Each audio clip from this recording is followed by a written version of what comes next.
కొన్నిసార్లు దేవుడు మనకు చాలా చిన్న చిన్న విషయాలు చెప్తూ ఉంటాడు. ఏదో ఎక్స్ట్రాడినరీగా ఏం చెప్పడు.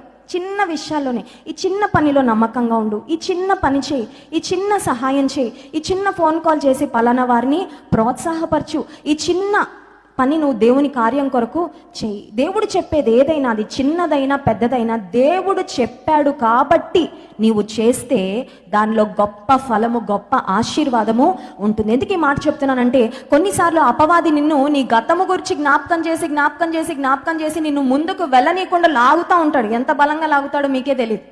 అర్థమవుతుందండి? విశ్వాసి పందెపు రంగంలో దేవుని కొరకు పరిగెత్తాలని మందిరానికి రాగానే, మరి దైవజనులు వాక్యం చెప్పగానే ఫుల్ ఛార్జింగ్ ఎక్కేస్తుంది. మనం అనుకుంటాం ఈ మందిరం గేట్ దాటగానే దేవుని కోసం ఎలా పరిగెడదామో అనుకుంటాం. కానీ గేట్ దాటగానే అపవాది వెనక్కి లాగుతూ ఉంటుంది. మీకు ఎక్స్పీరియన్స్ అయింది ఎప్పుడైనా? నువ్వేంటనుకుంటున్నావు? నువ్వేమన్నా పెద్ద విశ్వాస వీరుడు అనుకున్నావా, వీరురాలు అనుకున్నావు? నువ్వేంటో నాకు తెలీదా?